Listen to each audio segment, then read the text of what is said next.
Hi అండి, welcome back to my channel. మీరు ఎలా ఉన్నారండి? మీరు బాగున్నారా? నేను కూడా బాగున్నాను. ఇప్పుడు మీ ముందుకు ఎందుకు వచ్చానంటే వంకాయ కర్రీ చేస్తున్నమాట. వంకాయలు అవి బాగా కడుక్కున్నానండి. వంకాయలు శుభ్రం కడుక్కున్నా అండి. అందులో సాల్ట్ వేసుకొని నీళ్ళల్లో వేసి ఉంచానండి. ఇప్పుడే నూనెలో వేపుదామని తీసా బయటికి. వేపాను. ఫస్టే పోయింది వేపటము. వంకాయలు గుత్తి వంకాయ కూర అనమాట. గుత్తి వంకాయ కారం అనమాట. చాలా బాగుంటుంది. మీలో ఎంతమందికి ఇష్టం గుత్తి వంకాయ కారం అంటే? కానీ చాలా బాగుంటుందండి.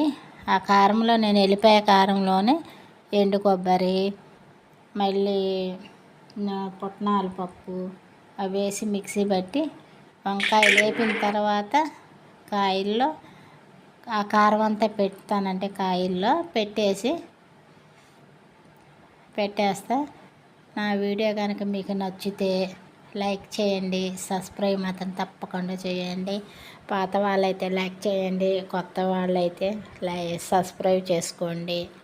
అదిగా ఎల్లిపాయ కారం అందులో కూరుస్తున్నానండి. చూస్తున్నారు కదా. మీకు తినాలనిపిస్తుందా?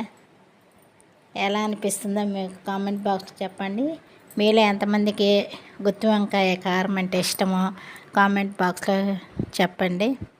మీరు ఏ విధంగా చేసుకుంటారో చెప్పండి. కొంతమంది ఉత్త ఎల్లిపాయ కారమే పెడతారు. మేమైతే ఎల్లిపాయ కారంలోనే పుట్నాల పప్పు, ఎండు కొబ్బరి అవి వేసానండి. అలా వేస్తే ఏంటంటే కొంచెం మంట అనేది తగ్గుతుంది. పిల్లలు కూడా తినొచ్చు అన్నమాట. అందుకని అలా చేసుకుంటారు.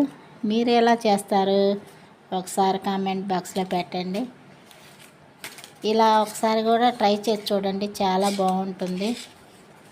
నేను చెప్పడం కాదు, ఒకసారి మీరు కూడా ట్రై చేసి తిని ఒకసారి చెప్పండి. నేను కారం అంతా ఆ వంకాయలో కూరుస్తున్నానండి. అలా కూర్చుకొని మళ్ళీ నూనె వేసుకొని అందులో పోపు దినుసులు, కరివేపాకు అవన్నీ వేసుకొని ఈ గుత్తి వంకాయలు పెట్టినాక కారం మిగులుతుంది చూడండి. ఆ కారం అంతా మళ్ళీ నూనెలో వేపుకోవాలండి. వేపుకున్నాక ఈ వంకాయలు వేసేసి అటు ఇటు తిప్పేసి దింపేయటం అనమాట. అయిపోయింది గుత్తి వంకాయ కర్రీ అనమాట.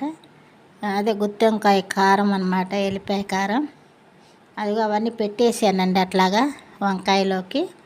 కానీ అలా వంకాయలు ఇలా ఉన్నప్పుడు మాత్రం కర్రీ చేసుకుంటా అండి. ఎప్పుడన్నా తగిలినప్పుడు ఇట్లాగా గుత్తి వంకాయ అదే ఎల్లిపాయ కారం చాలా బాగుంటుందండి. అదిగో కారం వేసానండి.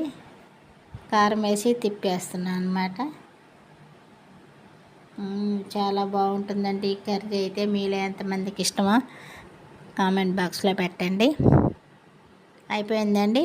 టేస్ట్ ఎలా ఉందా తింటున్నాను అనమాట నేను. నాకైతే చాలా ఇష్టం అనమాట. పప్పు కూడా వేసుకోకుండా వంకాయలు లాగిచ్చేస్తాను అనమాట నేను. నాకు అంత ఇష్టం అనమాట వంకాయలు అంటే. చాలా బాగున్నాయండి వంకాయలు అయితే. అలాంటి ఎంత వంకాయలు వేయించినా అయిపోతాయండి. బాగా తినాలనిపిస్తుంది.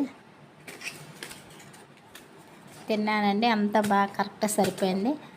కారం చూసే వాళ్ళకి ఎర్రగా ఉంది, కానీ కొత్త కారం కాబట్టి ఎర్రగా ఉంది. కాకపోతే అందులో ఇవన్నీ వేసుకున్నాం అనుకో, పుట్నాల పప్పు, కొబ్బరి అట్లా వేసుకుంటే మంట ఉండదండి. చిన్నపిల్లలు కూడా తినేయచ్చు అనమాట. నా కర్రీ ఎలా ఉందో ఏంటో కామెంట్స్ బాక్స్లో పెట్టండి. ఉంటానండి మరి. బాయ్. ఇంకొక వీడియోలో కలుద్దాం. బాయ్.